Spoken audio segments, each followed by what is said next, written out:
Hi guys, Marissa's on her way up. She made it out of the parking lot, um, which is great.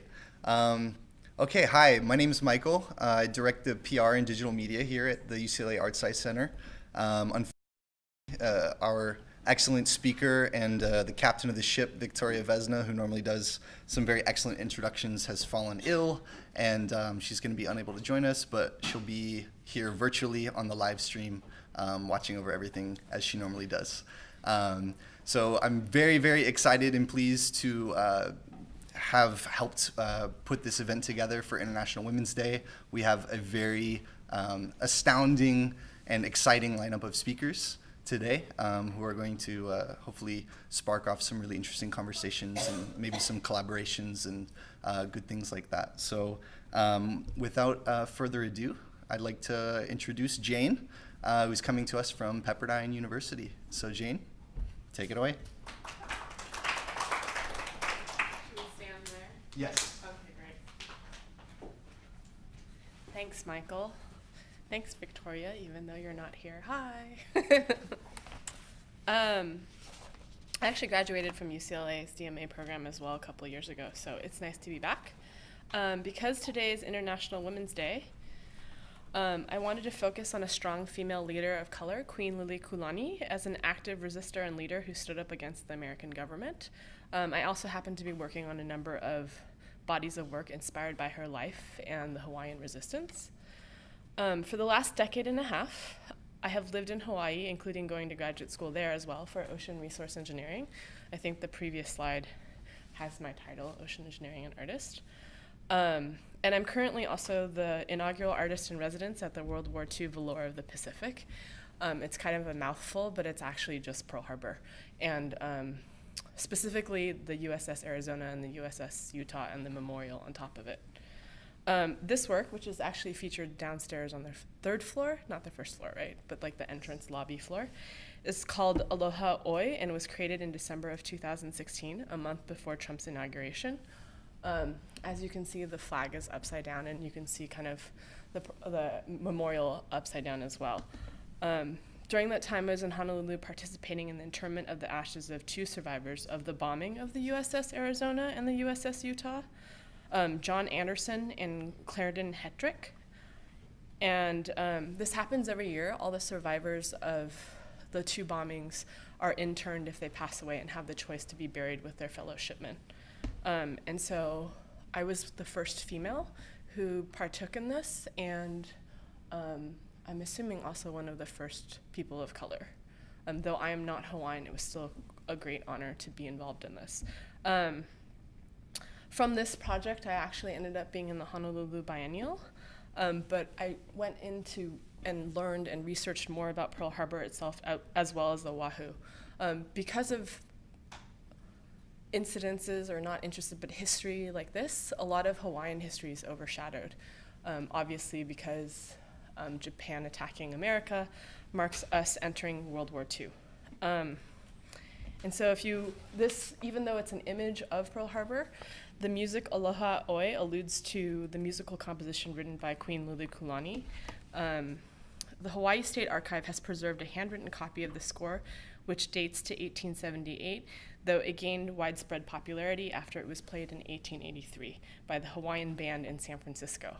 I'm sure that most everyone is familiar with this tune, and it always brings kind of great delight to me. So to juxtapose these two things together, I felt was an important way to bring, in many ways, to bring Hawaii back into the conversation. So Queen Liliuokalani was the first queen and last monarch of Hawaii. She was born on September 2nd, 1838, and became the heir apparent to the Hawaiian throne after her younger brother Lilihoku II's death in 1877. Her older brother, King David Kalakaua, had ascended the throne 3 years earlier in 1874. In 1887, during Kalakaua's reign, anti-monarchists known as the Hawaiian League, essentially a group of American businessmen, began stripping the Hawaiian monarchy of its authority. Before this, Hawaii was an internationally recognized country. So the disbanding of the monarch's authority was through the writing of what later became known as the Bayonet Constitution.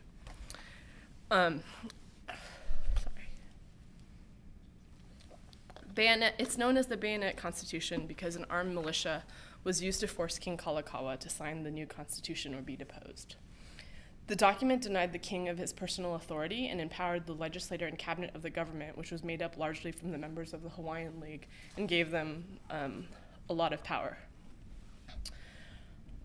9 days after Kalakaua's death, Lilikulani ascended to the throne on January 29, 1891. During her reign, she attempted to draft a new constitution which would restore the power of the monarchy and the voting rights of the native Hawaiians.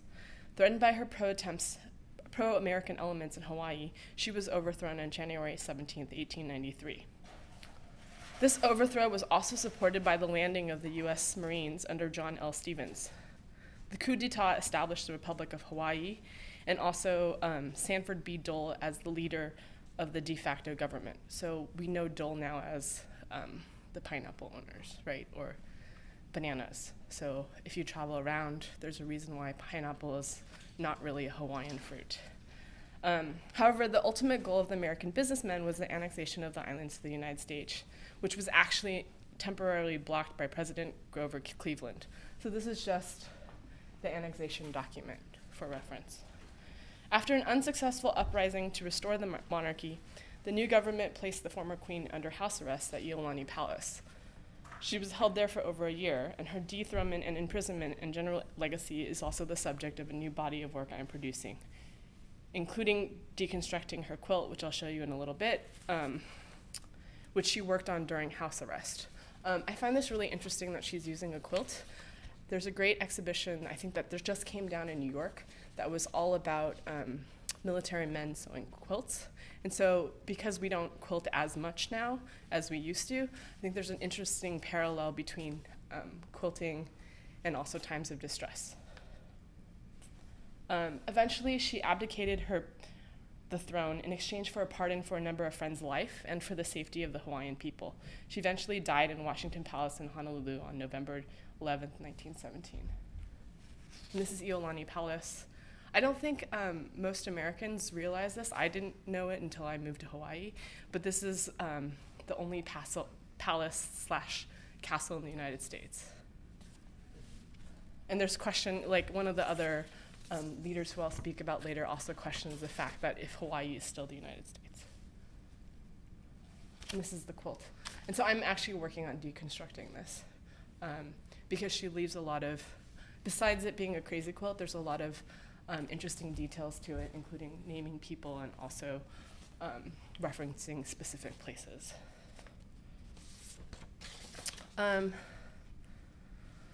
Queen Lilikulani's sacrifice and legacy still lives on. 100 years after her dethronement, Hawaiian leaders continue to celebrate her leadership. This is in 1993, a photograph by Ed Greevy. A rally for the sovereignty movement drew over 12,000 protesters. Here, Hulani K. Trask, which is her, and then Milulani, or I might have them flipped around. Milulani and Kanalu Young are leading this march to Iolani Palace. Whoops. Hulani was a Hawaiian nationalist educator, political scientist, and writer. She's quite aged now. It's very difficult to meet with her, but the person who's taken these photographs, Ed Greevy, I work with closely. She was very controversial for voicing her various anti-American statements, including calling all non-Hawaiian settlers and naming herself as a racist to support the Hawaiian sovereignty movement. The project that I'm working on now, which will be displayed in the upcoming month, is actually going through all of the protest slides of Ed Greevy's work and recreating these posters. And unfortunately, it's still very, very relevant what all of the posters say. So even though you have posters from the 60s, 50 years later, we're still having the same conversation. And so this is one of her posters. It's this, and these will be displayed together at Contact 2018. So, in closing, Queen Lilikulani, Hulani K. Trask, and the Hawaiian sovereignty movement continue to be sources of inspiration for my personal work in person, just to have a greater conversation. As racial and ethnic tensions rise across the United States, Hawaii continues to be a model for diversity and inclusiveness. The population has no ethnic majority, nearly a quarter identify as multiracial, and there are more than 100 languages spoken on the islands. Despite all of this, we often encounter spaces where worldviews, ideologies, and philosophies clash, collide, and intersect. And so I pose the question, Can utopia only exist amongst like-minded individuals, or can we move beyond contentious histories and spaces of conflict towards meaningful dialogues and tolerance? So, thank you very much, and happy International Women's Day.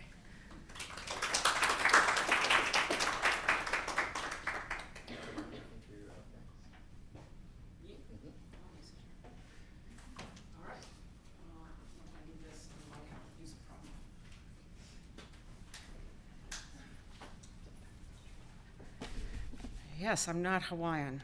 That is true. That is a true statement. I'm looking at the screen here. I'll just do this here, one moment. All right, so you wanted to write an email, you could write it to Peggy Weil at peggyweilstudio@gmail.com, I guess. So I was originally on the docket for an environmental slate of speakers, and that got, I would say, charred out on December 6th or 7th when school was closed on account of the fires for probably climate change induced. So I'm really honored to be among this slate of speakers and to be here on Women's Night. And so I added to the 3 environmentally themed work, I added 3 slides, and hopefully that was to provide context for both my trajectory into digital media and computer science in the late 70s, and also to look at how I proceeded to look at the public square, really the changing public square. So here we are in a major public square, Times Square. This was my first job, 1978 or 9, literally working in one Times Square behind the sign at Spectacolor Inc. This was the first digital computer signboard. Pixel is 4 light bulbs. If we wanted white, we had to turn on all 4 colors, which they didn't like. Because it's International Women's Day, I'll say that the door to this job was opened to me by a woman. They felt that it was better to hire artists and animators and teach them to use the computer than to trust computer programmers to learn animation. And one of the artists, who had been a classmate of mine in college, was leaving her job, and she called me. So this entrance was a door opened by women, which I think is a theme that we would all find here in this world. This job led almost directly to going to MIT, to what is now the Media Lab, but then was ArcMac. But also because of Women's Day, I would say I knew about that program, and I knew about MIT because of a woman artist named Marianne Amichet.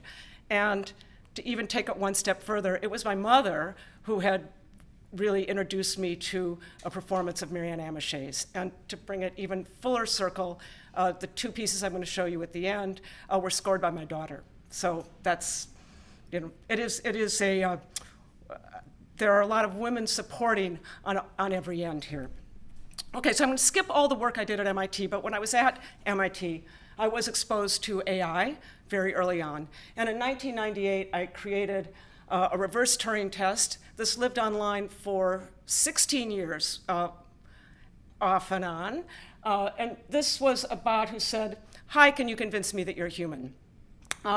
If in Times Square, I really learned this appreciation for public space and anonymous public space, I would say here I started to learn about global public space of the internet, because I have 16, maybe not continuous, unarchived transcripts of people all over the world talking to my bot and telling them what makes them human, which is something I really want to work on next. Here, all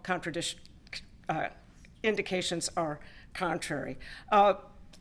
Skipping a lot of work, which we didn't really use the word digital, but I would say we used interactive and media in all sorts of, from art to CD-ROMs and games and other things. Led to 2007, I began a collaboration with Nani de la Peña, who many of you probably know.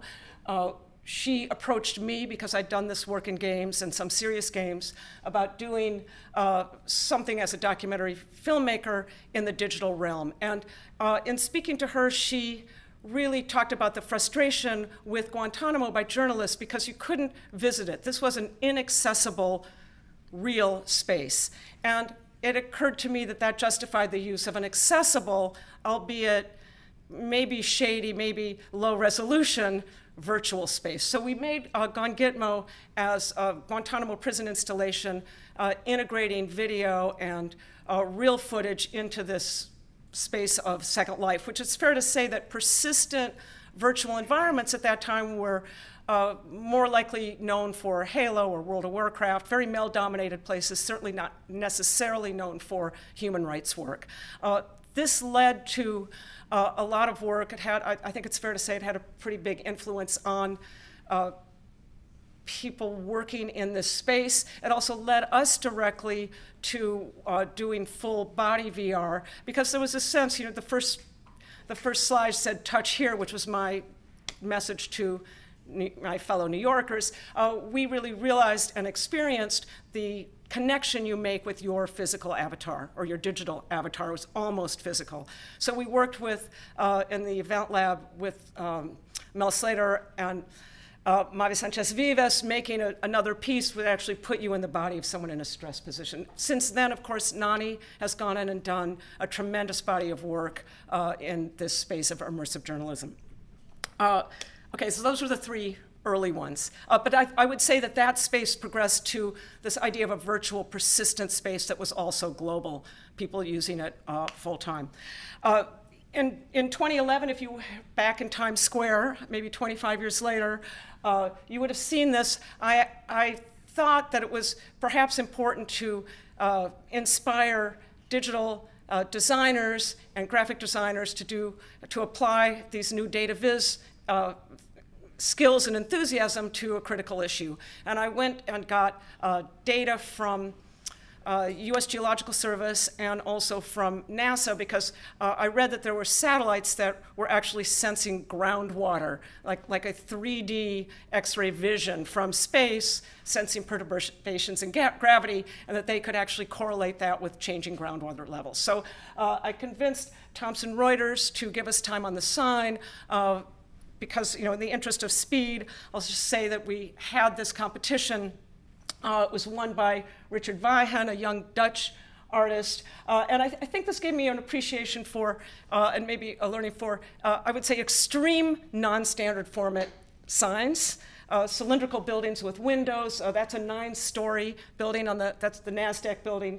But we also integrated mobile and interactive work, because here it says add your city to the sign. You could text it and you could get that information on your own sign and run it as a crawl.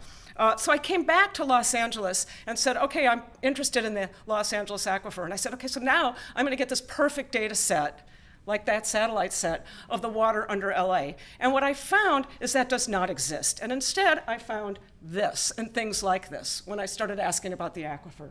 And if you look at this picture, it's really a spectacular image from 1961, but it really has very little to do with the way water looks under LA. I looked and said, oh my gosh, there are these rivers, the Silverado, the Sunnyside River. And I started to think about how the representation of how we actually live here, and how we live our lives and what we think is underneath us might affect how we use it. And you might forgive people in 1961 if they saw these images for actually using and thinking there was an unending source of water under our feet. Of course, it's nothing like that. The water under LA the aquifers under LA are really layers of rock, alternately porous or not porous, or like clay. They hold water or they don't hold water. A map like this, although accurate and still used, is really just made from very small samples or cores, and these are soil samples taken at 10-foot intervals. So my animator hat just said, well, I'm gonna go back and photograph these and stack them one on top of each other and do a long, slow pan, because I wanna go down that elevator. I wanna see what that's like. So that, I teamed up with the incomparable Rafiq Anadol, who most of you know, and for Current LA 2016, we projected these films, which were about 30 minutes long, of 3 different wells, 2 different wells and then another data at the First Street Bridge and here at the origin of LA River. So this may not look like water, but this is what water looks like under Los Angeles, and that became very important to me. And it was at this point I realized I was embarking on some sort of look at landscape, that this transition from being interested in blind spots and camera obscuras and all this sort of ephemeral light thing, that it was almost a bigger, harder puzzle to think about how, as a visual artist, you represent solid ground. And how, as somebody interested in the environment, we need to really embrace these other landscapes where the processes are occurring and being studied and where we think about them. Okay, so here we are at 88 cores. This is the most recent piece. About a year and a half ago, I learned that that there was such a thing as ice cores, that a lot of climate science is based on the physicality, the chemistry of ice cores. You can see the banding here is quite literally alternating seasons that can be counted like tree rings, but you can also sense through debris and through the gases local, regional, and global climate science. I also learned that that particular core, which is close to this one, about 1.33 miles down below Greenland, was stored, this 2-mile paleothermometer, which makes me think of a pole, and I wanted to think of it as a long vertical pole, was actually cut up in 3,051 canisters stored in Lakewood, Colorado. And so my first instinct was just immediately I wanted to put it back together. That simple, stack them one on top of another. And of course, they don't all look like this one. There's this huge range from snow to intermediate to that piece over here is a bit of volcanic ash from 50,000 years ago to the bottom where it's really fragmented because they've reached bedrock. I have a tiny piece here. I'm not really going to show it in the interest of time, but they're just stacked together. The score actually does, she actually wrote a fully 4.5-hour score that does change over the 4 hours, but you can see it's coming out of the floor. I'm going to show it here. I was fortunate enough to connect with the Climate Museum in New York. This is another very strong woman, Miranda Massey, who's starting a climate museum. Their inaugural exhibit at Parsons, we were able to show it floor to ceiling, run it continuously, 24 hours a day. I see Kate here, who was instrumental in helping me put it together, because it was no mean trick to make a vertical film work and to make it move at a constant rate. You can ask those questions later. But there's no, if I could put my easel on the banks of the LA Aquifer or the ice core, I would. But if we want to see that, we can't paint a Hudson River pastoral to see that landscape. And even film today is all going vertical. So we showed it. The other part is back to public space. Very important to me that it be open at night. We ran it 24 hours. And there's this lovely juxtaposition between, with the shades open, lovely position between the horizontal kind of bustle of the city and people walking by, this is quite late at night, and the just constant travel to deep time, 2 miles down, 110,000 years back.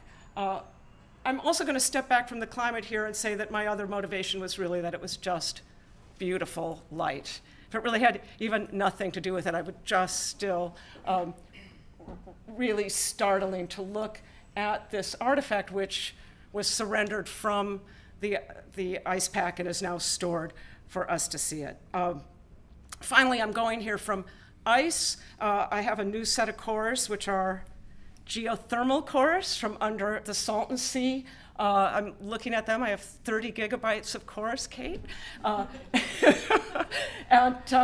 But I'm also thinking of the Salton Sea also has a sort of fantastic fictional component, which some of you might know about, but I'm looking at a film juxtaposed in front of a silent movie from a novel that fictionalizes the catastrophe that caused the Salton Sea in the first place. So from ice to geothermal, and thank you very much.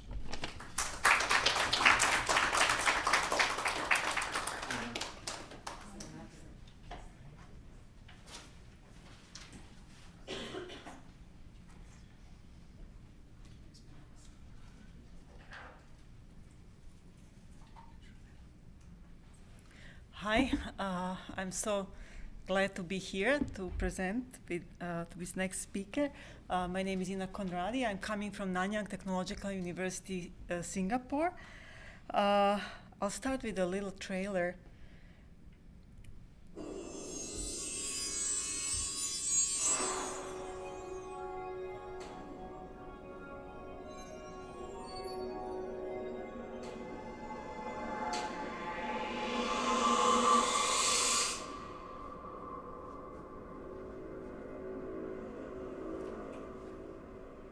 So this is a film chrysalis that we just completed, Mark and I, in Singapore, and it just received a big award, Lumiere Award, here in Hollywood by Advanced Imaging Society and VR Society Hollywood, and it was really surreal to be back. We left LA like 13 years ago, and to be back was pretty fantastic. It's a really big award. It was given to Scorsese and all these other people, so we were just like thrilled and can't believe. But the journey started so this is the spectacular building of Nanyang Technological University School of Art, Design and Media. But I started my journey some 30 years ago here at UCLA. These are my early works, and these were big monolith woven structures that where you could walk through them. And so I continue this weaving process in any media that I do. So this is a public proposal for a location in Singapore. This is another set of monoliths that were painted digitally in virtual space using Maya software. And they were all derived from alchemy and weird stuff, and they were all just interlaced. So I keep interlacing them and then translating them eventually into films. So this is a same set of works, internal, external, that was featured in Deep Space. And Deep Space has this fantastic, huge space called Deep Space, and that in Ars Electronica, that you can project this and have this ultimate pictorial space. So Mark and I collaborated on a lot of films together, and this was one experimental phase when we were playing with emotions and what kind of emotion image would evoke. So we will talk about this project more in May, because we'll be presenting together at Art Science. But again, just continuing this concept of weaving, just weaving images, weaving emotions, and another film that I did was all inspired by Olafur Eliasson and light and light movement. And I was playing with caustics and water, and it's called Phenomena Atmospherique, and it has just these huge close-ups of weather phenomena, and I was trying to elaborate on those shapes and feelings. So at the same time, I'm very interested in not only cinematic views, but also putting these films into various spaces, like 360, stereoscopic viewing, and so as well as in the gallery locations. So the films are really going long ways from digital print to gallery to 360. And so this is another film that I did that was a kind of sudden transition into something that's more representational, and was it happened in a moment in my life when my dad passed away, so I wanted to commemorate his life. And he was a war veteran, so I decided to. He was always complaining that I do really a lot of abstract stuff and never understand what I'm doing. So I decided to do this homage to him. So I'll show you a little trailer of this film.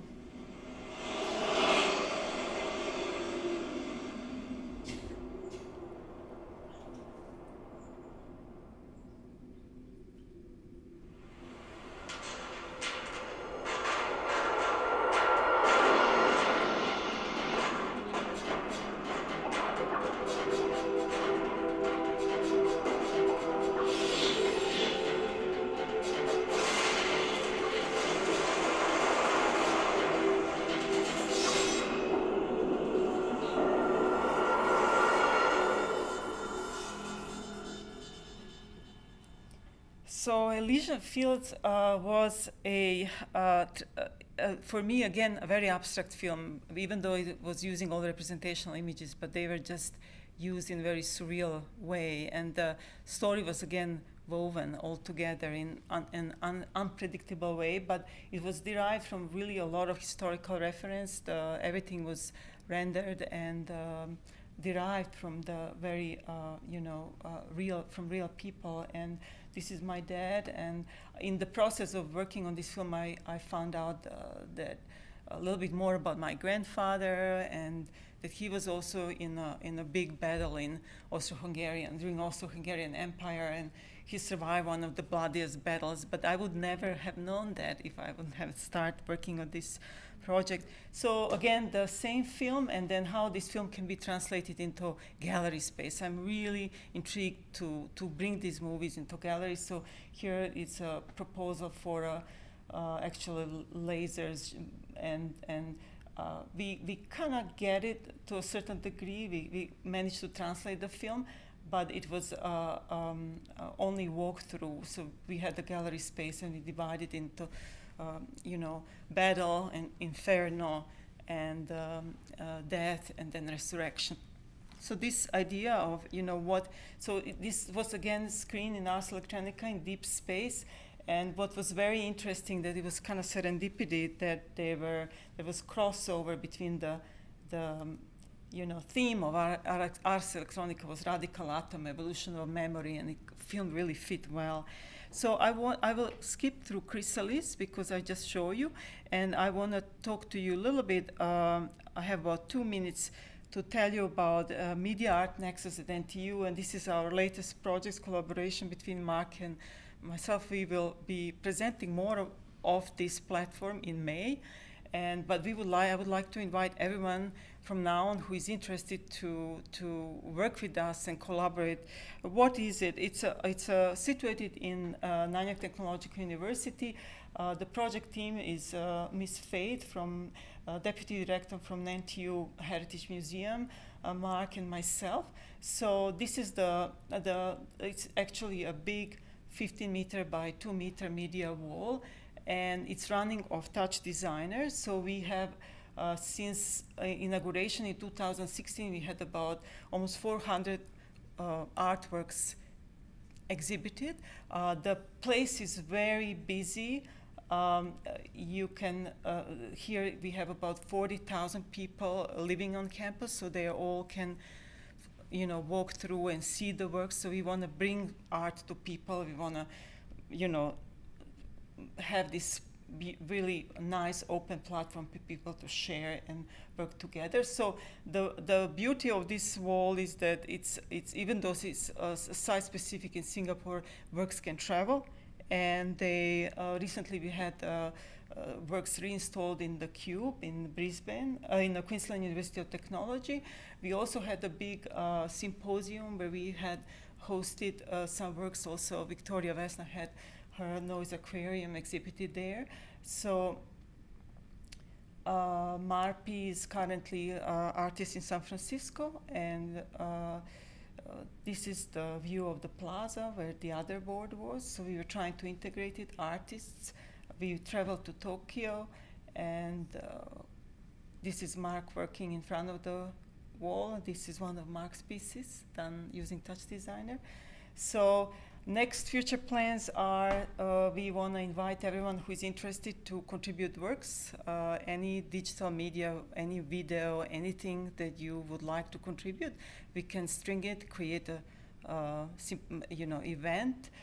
This is an upcoming collaboration with Elfi Philharmonie, where we will have our students and their students creating content. So I'm very interested also with UCLA or with any other institution who would like to collaborate and work with us. That's all. My time is up.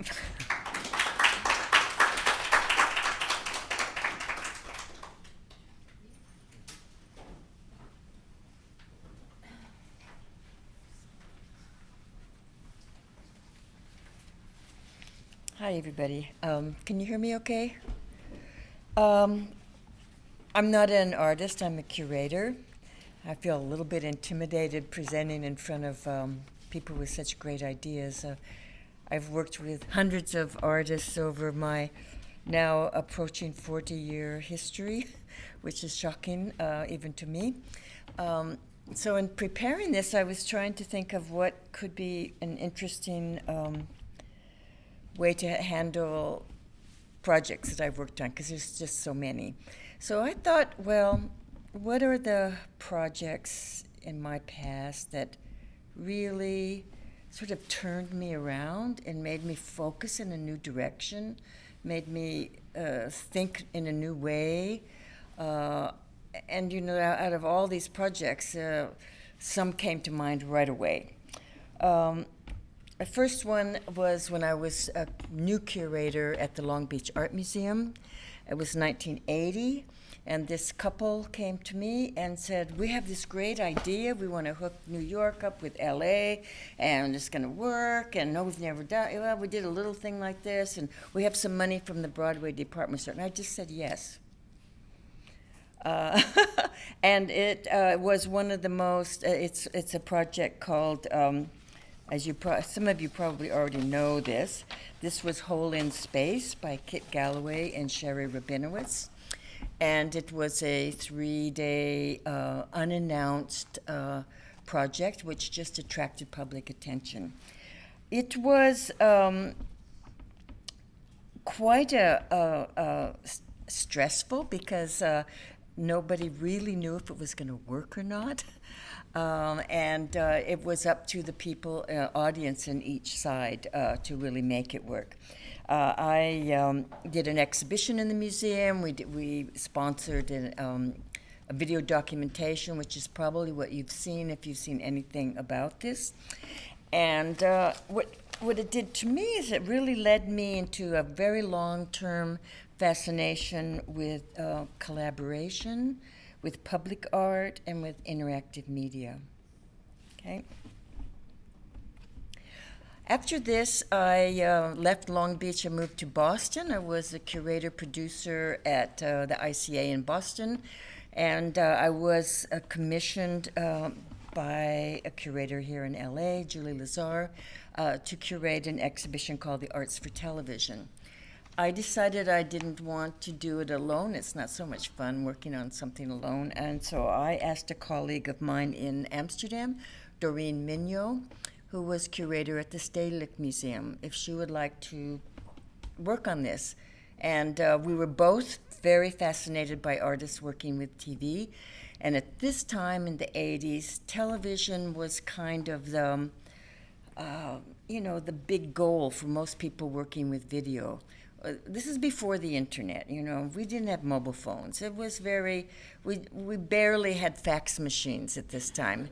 So, you have to really set your mind in a different frame because today this is not what we're looking at. But at that time, we really wanted to research what artists were doing with television, and we made some exploration. We sort of set it into compartments, into like programs. So we looked at how artists were dealing with the image, with literature, with dance, with music, and also with television itself. It was an international program, and as I look back, it moved me personally into an international arena of working with artists from all around the world. It also kind of capped off the art TV era. It was the highlights of all of this work. Okay.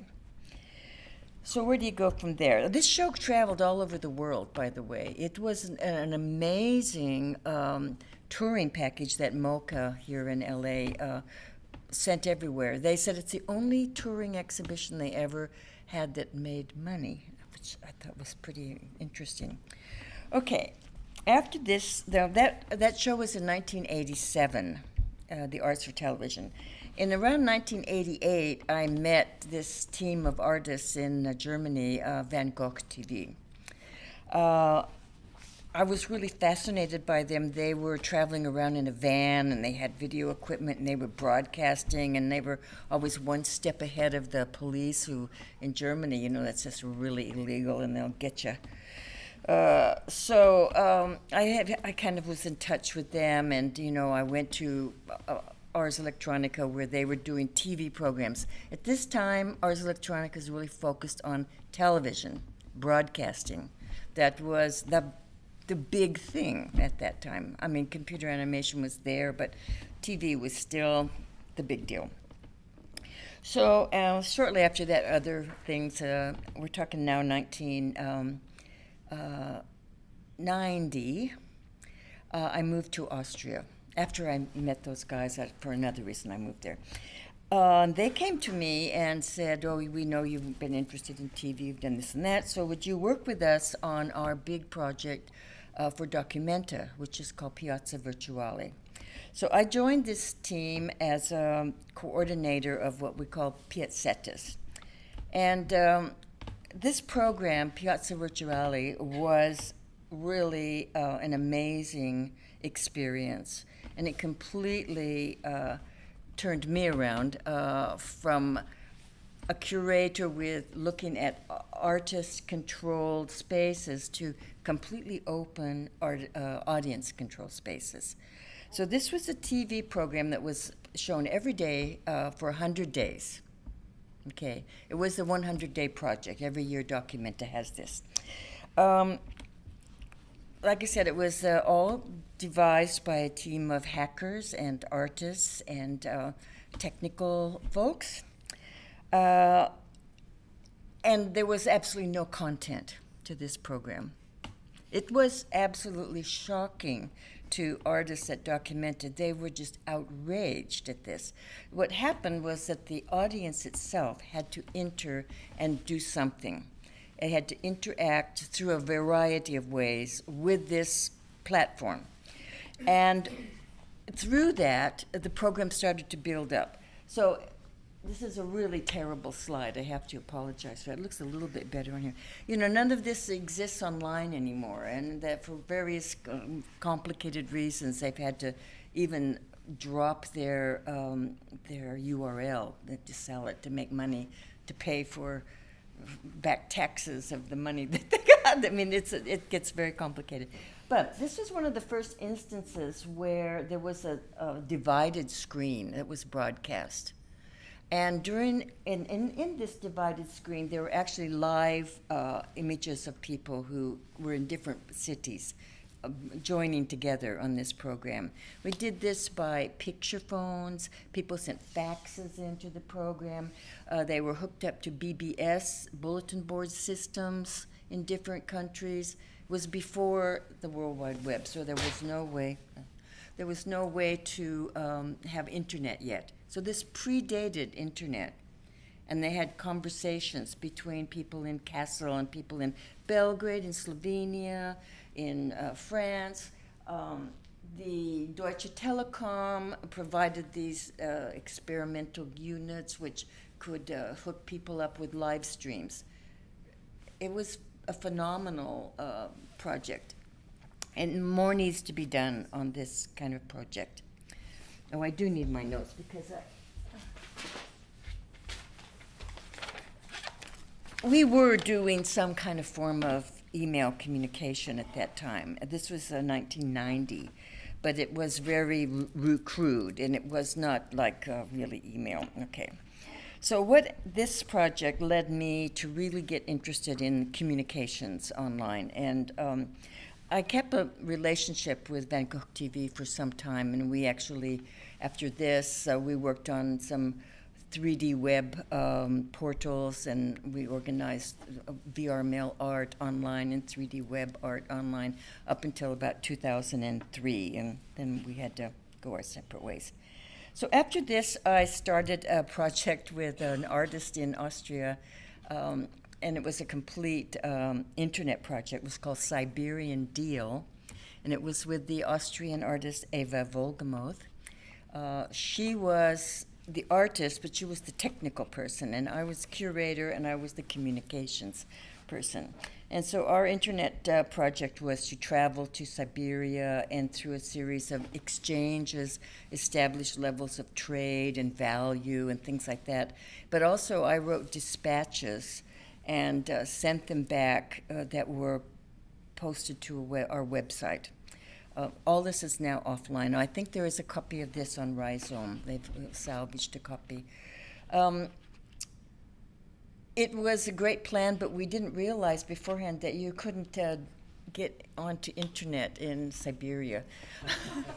Okay, I had a GlassNet account number from a friend in Moscow, and I would try to phone, I would get on the phone and I would go, internet, fax? No, internet. So I had to get little diskettes, and I would write my thing, and I would diskette and take it to somebody and say, could you send this information to this address? And we never knew if it actually got there until we actually came back. But anyway, and we had a good time. So, this led to us working on another project called Face Settings, where we formed dinners with women in different border countries to establish communication through cooking. And that led to a project, which I'll end with in just a minute, called Faces, which is a mailing list for women around the world. Okay. In 2005, another really important project for me was called Prologue, New Feminism, New Europe. And this was an experimental collaborative curating project. And I don't know if any of you have ever curated collaboratively, but it can be a really interesting project. Anyway, we had 5 curators in 5 different countries, and we all nominated a body of artists, and then each one of us could choose from those artists to make our own shows in our own institutions. At that time, I was living in Manchester, and I was visual arts director at an institution called Corner House, which also no longer exists. Anyway, so Hito Sterl's image from her film November from 2004 was our kind of PR image, and it was posted all over Manchester, and it was just great. We were so happy. So that was also a great a lot of fun to do the project, and it was a big success. So after this, I put a lot more attention into the Faces organization and of the mailing list. This year, we had our 20th anniversary. There are women from many countries. Over 450 women are now on this list, and it's just a kind of community. This is our exhibition in Graz at the Schambad Freies Atelier House, Graz. So Schambad means bubble bath.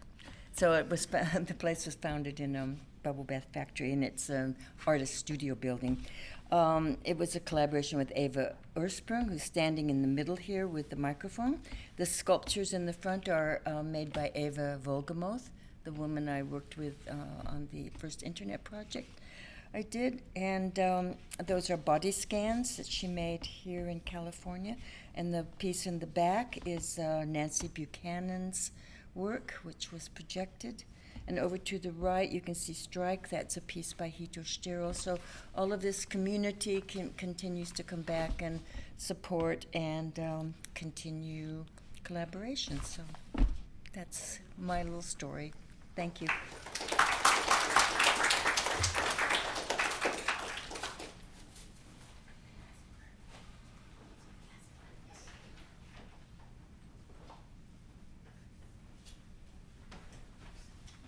Hello, everybody.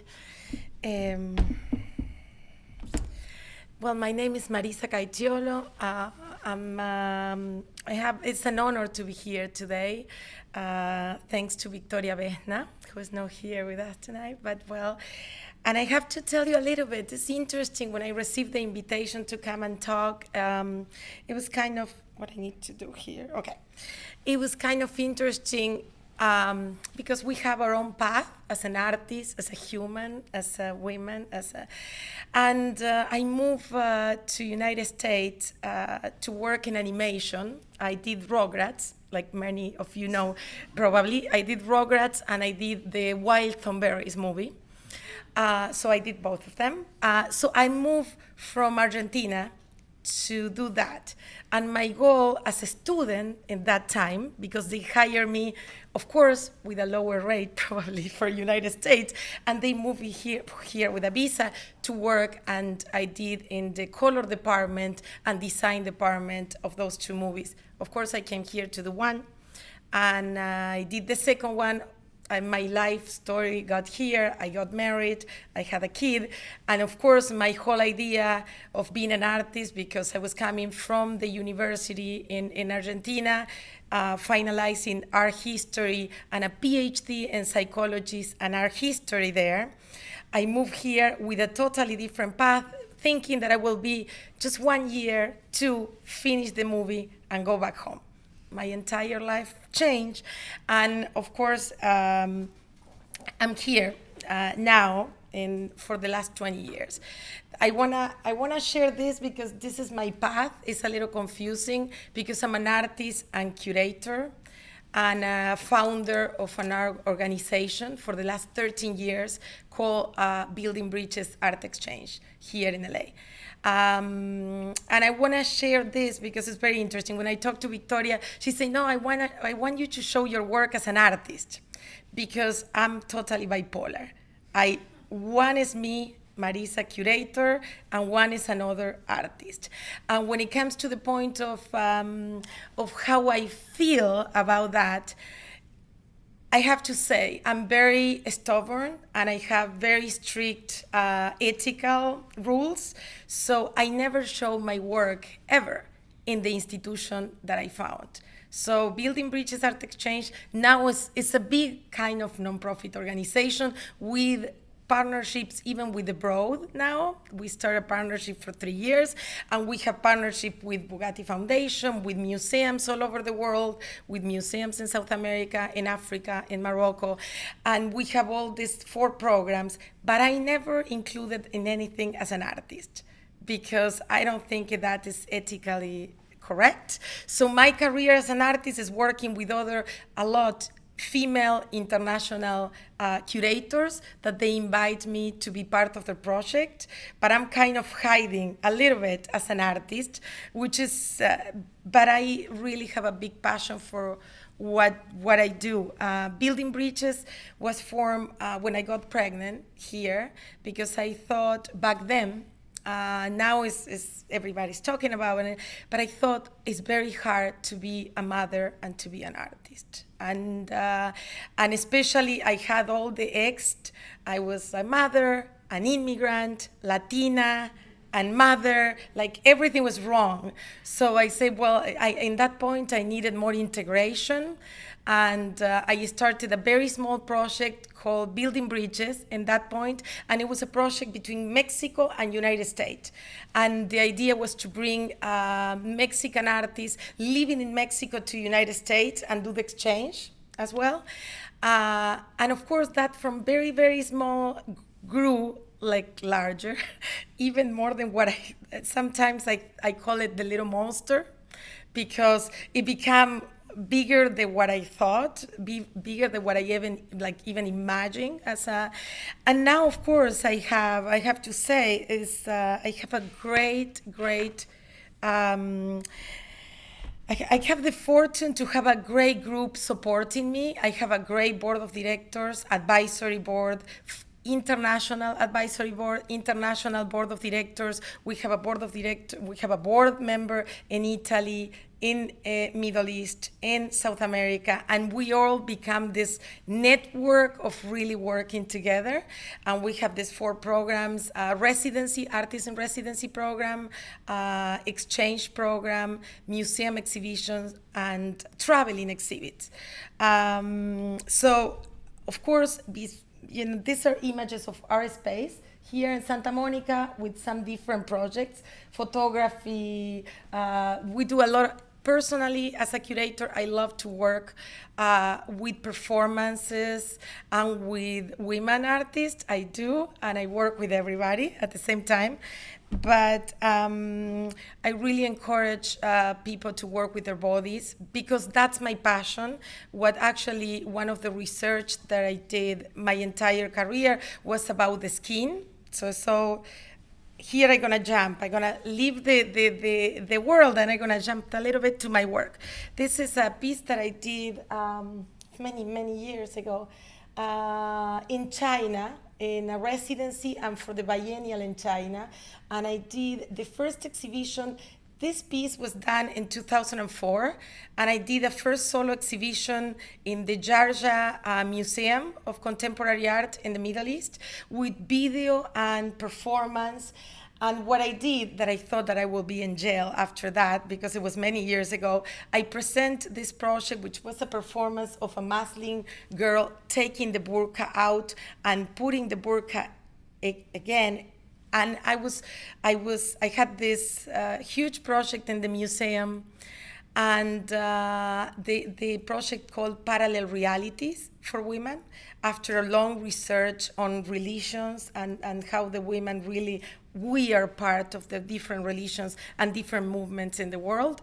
And when I have the sheikh and the sheikha walking inside the room, and I was pale. I say, oh my God, this is wrong. This is the wrong approach. And she came very, they're coming in different times because the men are coming with the sekito, with a group of people, the men first and the woman after.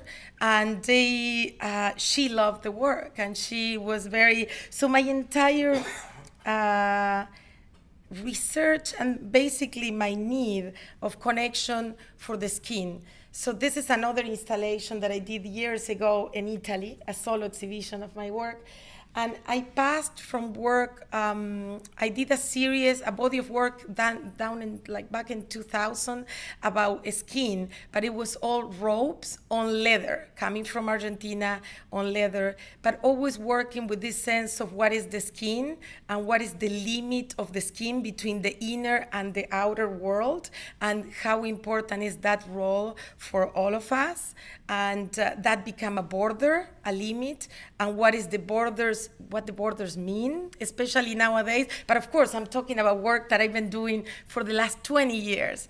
And this is like also black and white, but also I see the dresses as the cocoons, as the structure that covers and uncovers the body, but at the same time, they're very strong. The female is strong, the structure in society, so they were becoming kind of columns, and the people have to walk through them, and their videos, of course, with different performances. So there were 6 different videos.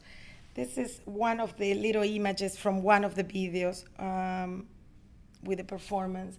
And the title of this body of work was Underneath the Skin, Emptiness. So after researching and see all the spiritual life and all the strength, I went to total emptiness.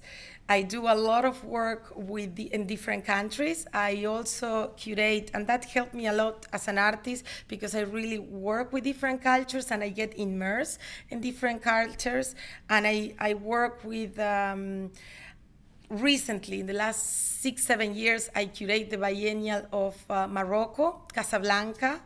I have the honor that they call me just to curate the biennial of Santo Domingo, Dominican Republic this year. I will be the jury for the prize, so I'm very excited and humble about the whole thing.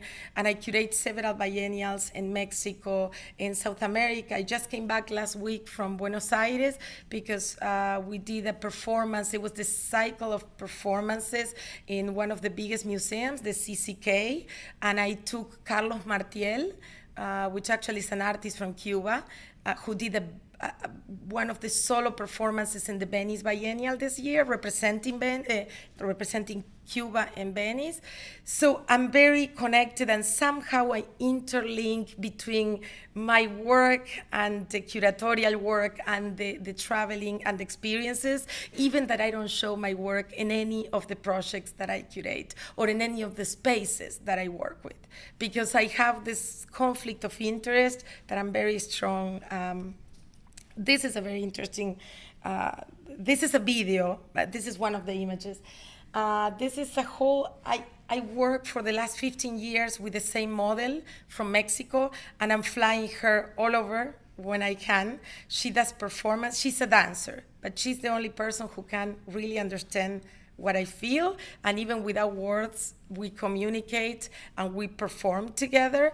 And this body of work, it calls No More Blood, and is I did this work after my research and travelings in Bangladesh, India, and China, and it's the abuse in the textile industry and how how everybody's used as machines. So in this performance, she started performing using these nails and the fingers, and is trying like working and working with her body until she collapsed. And is the whole range until she really passed out. And so that's a very interesting project.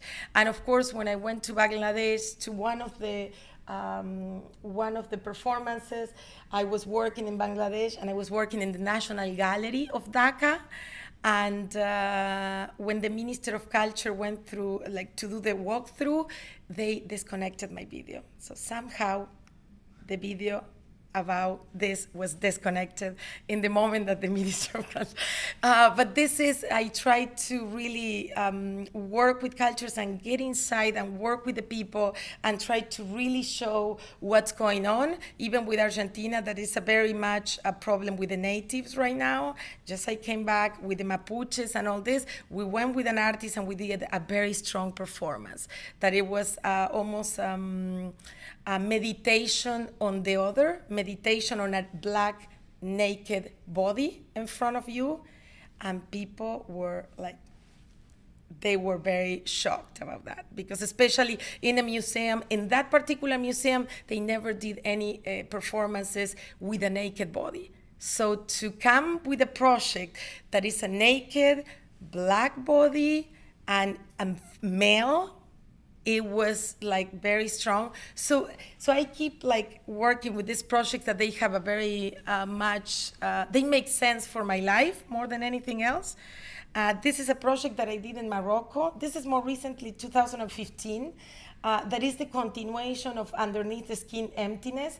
So I try to work in every project with my model, but also with a local female artist. This was a dancer and a model there. So I was trying to break that, okay, what is the conception or the concept that they have in their mind about their bodies, especially in a place where they cannot pose naked. So she was coming with a burqa and with everything covered to work with me, and suddenly I take everything away and I start working this underneath the skin emptiness, and making this confrontation and this dialogue between the different beliefs and the different cultures. So this is part of the same body and the same body of work, and it's again, it's about violence, it's about the fragility of the body, the fragility of the humanity, and I've been working really intense on that matter. Even sometimes quiet, because as I say, I had several exhibitions this last year for the PST LA for the Getty. I curate. I was the solo curator for the Museum of Anaheim for the exhibition, for one of the exhibitions, official exhibit for the PST Getty. But I was invited as an artist in other museums for to be part of the PST, of the Latin American Los Angeles project. And this is what I'm working on right now. The title is How Else Can I Serve You? And again, it's the same. I'm talking about the skin. For me, in this case, I always do embroidery and sewing projects in all my projects during my whole life. So you can see my hands. And in this case, I decided to embroidery silver. It's a silverware and it's embroidery with my hair. So I cut my hair when I divorced 6 years ago, and I kept my red hair in a box. And I say someday I will use that, but I'm not ready now. I think I think in a way when I was ready to throw it away, to let it go, I decided to break a very noble and very powerful element as the silver with a human hair, with a human DNA, and my personal one. So it's how else can I serve you? Because also talking about the violence in the domestic services and the inequality and illegality, and confront all these issues with in a very poetic way. So this again is my model working with me. So we did an entire performance. And she, in this case, I flew to Mexico to work with her, and I took all my hair, and in the border, they were, what is this? So I was trying to explain what it really was, and it was my hair, and it was, but they got it. And so I crossed, and I did an entire performance with her about her cutting it's a great video also, and her cutting the hair and working with the piece. So, So that's it. Thank you so much. It's a little short, but I shoved like a little bit of everything. Thank you. Thank you.